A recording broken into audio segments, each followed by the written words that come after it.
साल 2015 Indian institute of technology Madras के hostel के एक छोटे से कमरे में एक लड़का रात भर कोडिंग करता था। वह भी बाकी लोगों की तरह गूगल इस्तेमाल करता था, लेकिन शायद उस समय किसी ने नहीं सोचा होगा कि वही लड़का एक दिन गूगल को ही चुनौती देगा। उस लड़के का नाम है Arvind Srinivas. Please welcome Arvind Srinivas. 2022 में उन्होंने एक स्टार्टअप शुरू किया, परप्लेक्सिटी AI, और आज यह कंपनी गूगल जैसे सर्च दिग्गज के लिए सीधी चुनौती बन चुकी। कुछ ही सालों में इसकी वैल्यूएशन $20 बिलियन तक पहुंच गई। लेकिन सवाल है, एक मिडिल क्लास लड़के ने यह कैसे कर दिखाया? अरविंद श्रीनिवास चेन्नई के एक साधारण परिवार से आते हैं। स्कूल के बाद उनका सिलेक्शन हुआ Indian institute of technology Madras में, जहां उन्होंने इलेक्ट्रिकल इंजीनियरिंग पढ़ी। जहां उनके दोस्त कॉलेज लाइफ एंजॉय कर रहे थे, वहीं अरविंद मशीनों को सोचना सिखाने की कोशिश कर रहे थे।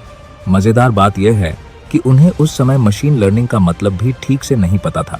फिर भी उन्होंने एक मशीन लर्निंग प्रतियोगिता में हिस्सा लिया और लगभग बिना तैयारी के वह प्रतियोगिता जीत ली। यही उनकी जिंदगी का टर्निंग पॉइंट बना। 2017 में अरविंद आगे की पढ़ाई के लिए गए यूनिवर्सिटी ऑफ कैलिफोर्निया, जहां उन्होंने कंप्यूटर साइंस में PhD शुरू की। इस दौरान उन्होंने इंटर्नशिप की OpenAI, गूगल ब्रेन और डीप माइंड में। यही उन्हें एक बड़ी बात समझ आई, भविष्य का सर्च इंजन सिर्फ लिंक नहीं देगा, बल्कि सीधे जवाब देगा। फिर आया 2022, जब ChatGPT लॉन्च हुआ और इंटरनेट की दुनिया बदल गई।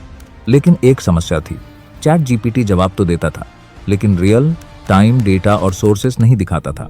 दूसरी तरफ गूगल कई सारे लिंक दिखाता था, लेकिन सीधा जवाब नहीं।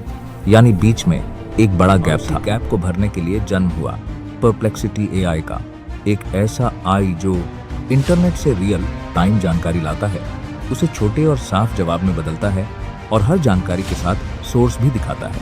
लेकिन यहाँ सबसे बड़ी समस्या थी पैसा। एक नया आई मॉडल बनाना अरबों डॉलर मांगता है।